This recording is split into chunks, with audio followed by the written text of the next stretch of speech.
नमस्कार, बहुत स्वागत है आपका। आप देख रहे हैं ग्रैंड धर्मा सन्मार्ग। बैसाख माह के कृष्ण पक्ष की अमावस्या को लगने जा रहा है सूर्य ग्रहण। चूँकि इस बार अमावस्या तिथि शनिवार को है, इस वजह से इसको शनिचरी अमावस्या भी कहते हैं। और शनिचरी अमावस्या के दिन पहला सूर्य ग्रहण लगने जा रहा है साल का। और इस सूर्य ग्रहण के समय कई सारे ऐसे कार्य हैं जिन्हें नहीं करना चाहिए। इस दौरान ना तो पूजा पाठ की जाएगी, ना कोई कार्य किए जाएंगे और सभी शुभ मंगल कार्य इस दिन नहीं होंगे। अब शनि अमावस्या है जो काफ़ी महत्वपूर्ण भी है। अगर 7.5 ढैया के दुष्प्रभाव से मुक्ति चाहते हैं तो इस दिन विशेष प्रयोग भी किए जाते हैं। तो 30 अप्रैल को देर रात 12:15 ग्रहण लगेगा और सुबह 4:07 पर ग्रहण समाप्त हो जाएगा। चूँकि भारत में दिखाई नहीं देगा, भारत में आंशिक सूर्य ग्रहण होगा, इस कारण सूतक काल भी मान्य नहीं होगा। तो ऐसे में शनि अमावस्या के दिन स्नान दान वगैरह के बारे में चले जानते हैं विस्तार से। तो शनि अमावस्या के दिन प्रीति नामक योग बन रहा है, आयुष्मान नामक योग भी बन रहा है, अश्विनी नक्षत्र है। नक्षत्र मांगलिक कार्यों के लिए ये बहुत शुभ है, तो इस दिन विशेष प्रयोग भी किए जाएंगे। पवित्र नदी सरोवर में नहा पाएँ तो अति उत्तम, नहीं तो कोई बात नहीं, घर में ही गंगा जल डालकर नहाने के पानी में नहा लें। इस दिन कर्म फलदाता शनिदेव की पूजा जरूर करें। शनिदेव की शिला है पास में, जाकर उनको तेल अर्पित कर सकते हैं। आप उनको नीला पुष्प, काला तिल, सरसों का तेल अर्पित करें। और 7.5 या ढैया से परेशान है तो छाया दान करें, यानी एक स्टील की कटोरी में सरसों का तेल ले लें, अपना चेहरा उसमें देखें और फिर इसको किसी को दान कर दें। ज़रूरतमंद व्यक्ति को आप जैसे छाता, जूता, चप्पल, काली उड़द, काला तिल, सरसों तेल वगैरह का दान कर सकते हैं। अगर कोई असहाय है, गरीब व्यक्ति है, उनको आप भोजन खिला सकते हैं, शनिदेव की कृपा बरसेगी। क्या ना करें, देखिए इस दिन लकड़ी, जूते, चप्पल, सरसों का तेल भूलकर भी मत खरीदें, वरना शनिदेव की कुदृष्टि आपके ऊपर रहेगी। और शनिदेव का जब भी आप पूजा करें, उनकी मूर्ति का दर्शन उनकी आंखों में तो बिल्कुल भी ना करें, आप शिला का पूजा करें तो अच्छा है। और शनि अमावस्या के दिन इस बात का ध्यान रखें कि लोहे की कोई भी वस्तु आपको नहीं खरीदना, वरना जीवन में मुश्किलें बढ़ जाएगी। ती करें तो आपके लिए उत्तम होता है। तो इस शनिचरी अमावस्या पर जो सूर्य ग्रहण लग रहा है, अगर हम पंचांग की माने तो तिथि के दिन शनिदेव के बुरे प्रभावों से बचने के लिए विशेष प्रयोग किए जाते हैं। साबुत काले उड़द थोड़ा सा ले लें, एक काले कपड़े में इसको बांधें और आप अपने ऊपर से उतार कर, याद रखिए अपने ऊपर से उतार कर शनिदेव के मंदिर में या फिर पीपल के नीचे रख दें। अगर पीपल का पेड़ ना हो, मंदिर भी ना हो, तब किसी भी मंदिर के सीढ़ी पर रख दें और बिना पीछे मुड़े घर आ जाएं।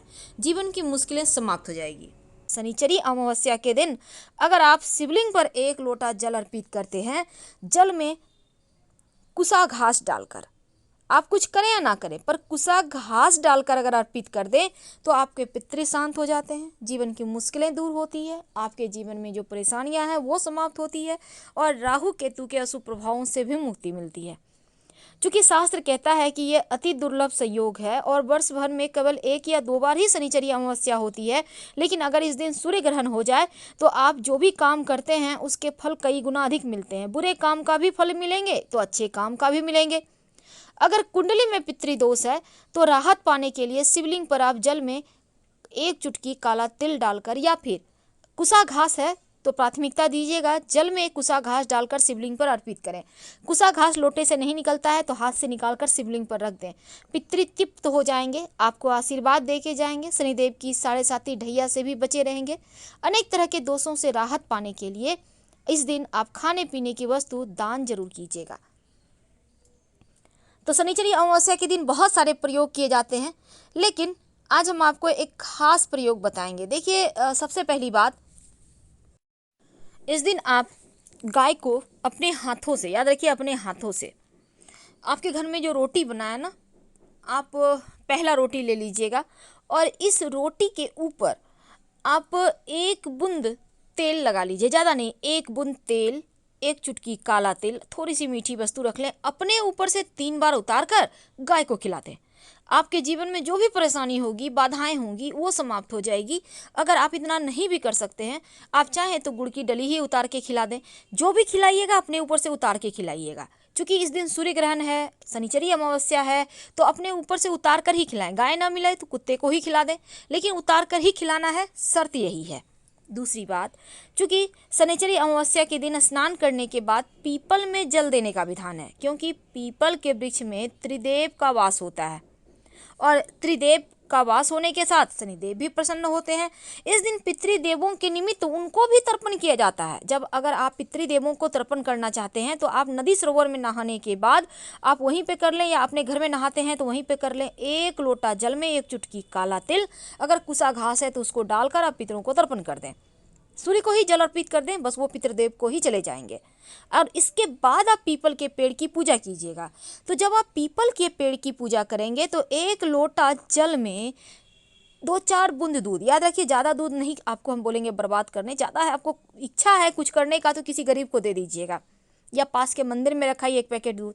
तो आपको 1 लोटा जल में थोड़ा सा दूध लेना है, 2-4 बूंद, इसमें थोड़ी सी मीठी वस्तु, 1 चुटकी काला तिल डालें और कुछ नहीं लेना। अपने घर से ही जल भर कर ले जाइएगा और लेकर जाकर पीपल के पेड़ में अर्पित कर दें। इस पूजा से शनिदेव भी प्रसन्न होते हैं, त्रिदेव प्रसन्न होते हैं। और पीपल के नीचे एक सरसों का तेल का दिया लगाना चाहिए शनिचरी अमावस्या के दिन। अगर आपके घर के आसपास समी का पौधा है तो उसके नीचे भी एक तेल का दिया लगाया जा सकता है इस दिन। वैसे तो शनिचरी अमावस्या के दिन साढ़े साती और ढैया की पीड़ाओं से मुक्ति के लिए आपको एक जो दीपक है वो जरूर लगाना है, और हनुमान जी के मंदिर में भी एक दिया लगा दीजिएगा। तो काला कुत्ता या काला गाय अगर मिल जाए आपको, काली गाय, तो बहुत अच्छा।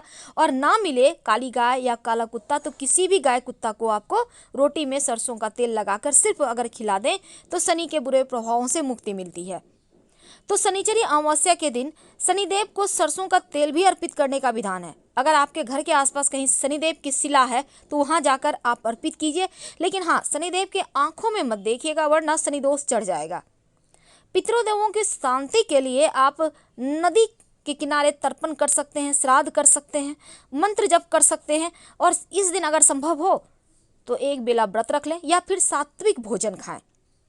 काला वस्त्र, सरसों का तेल, काली उड़द, काले कंबल, लोहा, छाता, जूता, ये सभी चीज़ अगर आप दान कर पाएँ तो शनिदेव के प्रकोप शांत हो जाएंगे और शनिदेव आपसे प्रसन्न होंगे। इस दिन पूजन करने से शनिदेव प्रसन्न तो होते ही हैं, साथ ही जीवन की हर मुश्किल समस्याओं से आपको बाहर निकाल देते हैं आसानी से। ये तो थी शनिचरी अमावस्या के दिन आप छोटे छोटे प्रयोग करके कैसे शनिदेव को प्रसन्न करें और अपने पितृदेवों का आशीर्वाद आपको मिले। अब जानते हैं, क्योंकि ये जो शनिचरी अमावस्या है इस दिन सूर्य ग्रहण भी लग रहा है, तो तमाम राशियों पर भी इसका असर पड़ेगा। क्योंकि इस बार का सूर्य ग्रहण वृश्चिक राशि में लग रहा है तो वृश्चिक वालों को खास सावधान रहना है, लेकिन एक छोटा सा प्रयोग कर लीजिएगा जीवन की मुश्किलों से बाहर निकलने के लिए। देखिए, या तो ग्रहण शुरू होने के पहले, चूंकि भारत में सूतक नहीं लागू हो रहा है क्योंकि ग्रहण दिखाई नहीं देगा, तो आप 11 बजे, सुबह 11 बजे के पहले ये प्रयोग कर लें, या फिर आप इसको प्रयोग को आप ग्रहण समाप्त होने के बाद, नहाने के बाद शाम में कीजिएगा। तो आपको क्या करना है, थोड़ा सा सिंदूर तेल या सिंदूर घी मिक्स करके, थोड़ा सा, ज़्यादा नहीं, लेकर पास के किसी भी मंदिर में चले जाएं। मंदिर के दीवार पर एक उल्टा स्वस्तिक बना दें, याद रखिए उल्टा। अब उल्टा स्वस्तिक बनाने के बाद अपने जीवन की परेशानियां कहना है, आपकी जो भी मुश्किलें हैं, परेशानियां हैं, बाधाएं हैं, कह दें।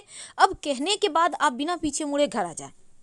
जब आपकी मनोकामना समस्या समाप्त। इस बार का सूर्य ग्रहण मेष राशि पर लग रहा है, इसलिए मेष वालों को कि आप उसी मंदिर में जाए। मान लेते हैं आपने स्थान परिवर्तन कर लिया है, तब क्या करेंगे, किसी भी भगवान के मंदिर में जाइए और एक सीधा स्वस्तिक मंदिर के दीवार पर बना दें। बाहर से भीतर से ये मायने नहीं रखता, बस आप बना दें। चुपके चुपके कीजिएगा, बातचीत मत कीजिएगा, टोका टोकी ना हो, और भगवान को धन्यवाद कह के आप घर चले आए। जीवन की मुश्किलें समाप्त होंगी। वैसे इस शनिचरी अमावस्या को अगर आप घर के मुख्य दरवाजे पर हल्दी और चावल के पिसे हुए घोल से स्वस्तिक बनाते हैं, ओम का निशान बनाते हैं, कहने का तात्पर्य शुभ मांगलिक चिन्ह बनाते हैं, तो नकारात्मक ऊर्जाओं से बचे रहेंगे, निगेटिविटी से समाप्त हो जाएगी। ज़्यादा जानकारी के लिए आप हमारे वेबसाइट grandharmasarmak.com पर जरूर आइए। वेबसाइट का लिंक आपको डिस्क्रिप्शन बॉक्स में और कमेंट बॉक्स में मिल जाएगा। धन्यवाद। हर हर महादेव। हर हर महादेव।